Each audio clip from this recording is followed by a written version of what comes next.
welcome to week 4 of the college football season. My name is Mike Browning. I'm the host of the College Football Road Trip at cfbroadtrip.com.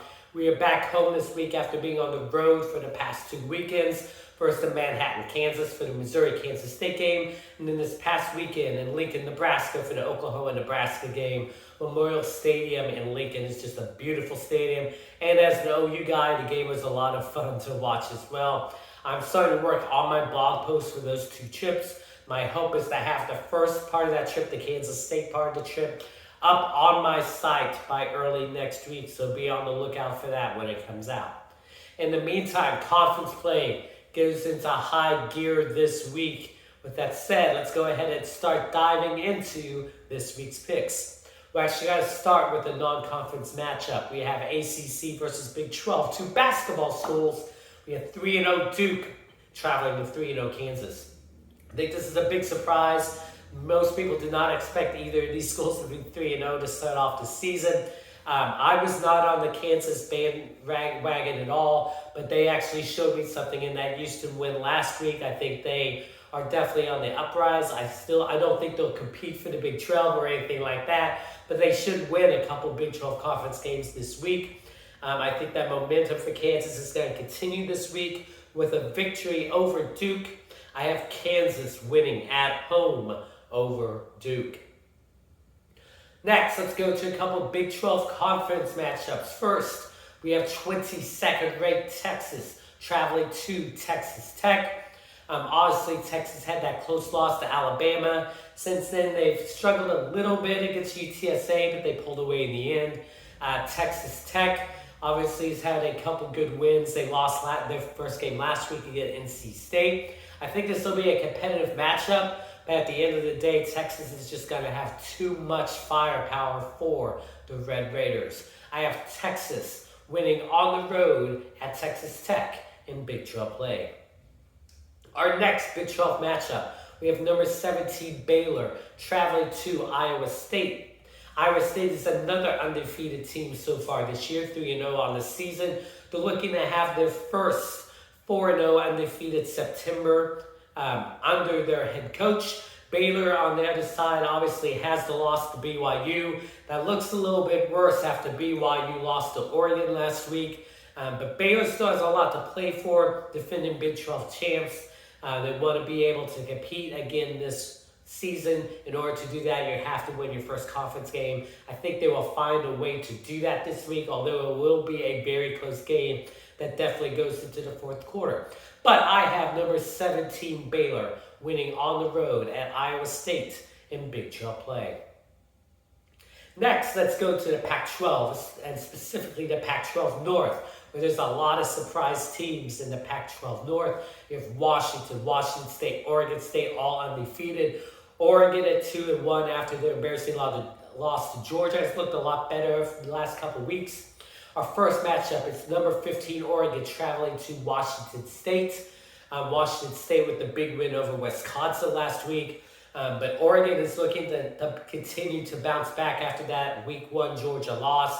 I think they will find a way to do it this week. Washington State will be competitive in the Pac-12 North. I just think Oregon will have too much for them here in week 4.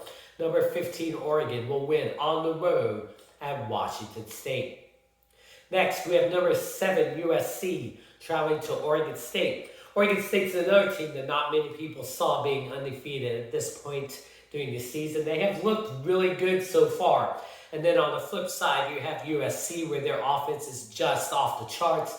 The question for them, just like it was with Lincoln Riley was at Oklahoma, was how's the defense going to match up? Will the defense be able to hold off Oregon State enough to be able to outscore them? I think their defense will let them down at some point during the season, but it's not going to happen this week. I have number 7 USC winning on the road at Oregon State. Next, let's head over to the Big Ten. Our first Big Ten matchup this week. We have Maryland traveling to number 4, Michigan. Maryland's another team that's undefeated on the season after a big win over SMU last week.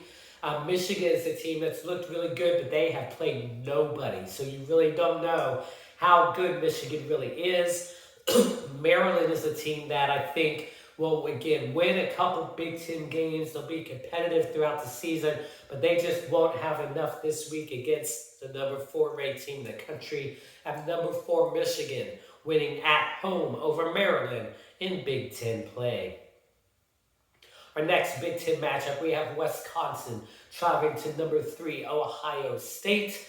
Wisconsin is coming off their loss to Washington State that I think was a pretty big loss that most people weren't expecting. On the flip side, you have Ohio State, who's obviously the number 3 team in the country, a team everybody's expecting to make it into the playoffs at the end of the year. I don't think they will have any problem this week playing Wisconsin, especially at home. I have number 3 Ohio State winning at home over Wisconsin in Big Ten play.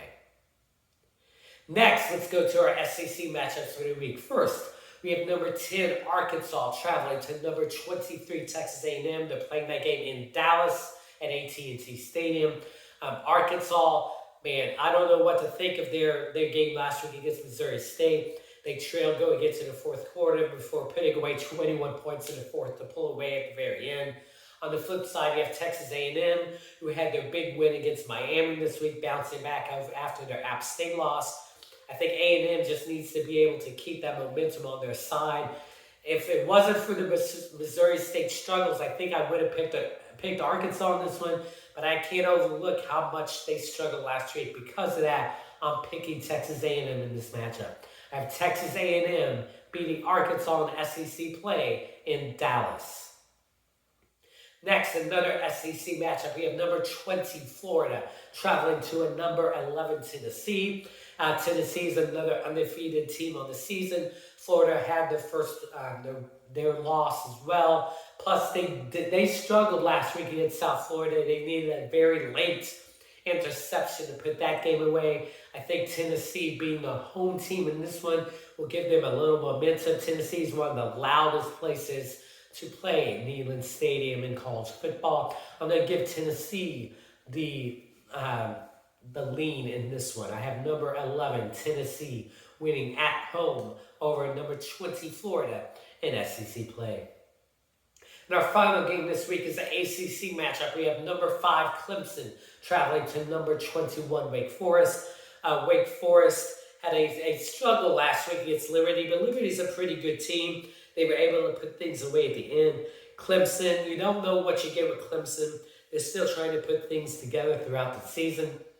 Sam Hartman's just one of the best quarterbacks in the country. They're playing this game at home. I think they're going to be able to pull off the upset this week. I have number 21 Wake Forest winning at home over number 5 Clemson. So that is this week's picks. I apologize for going through them pretty quick. I am a little bit under the weather. So thank you for listening on. Again, I will be posting my first blog trip about my Kansas State partner trip early next week. In the meantime, go enjoy the Week 4 games, and we will talk to all of you again next week.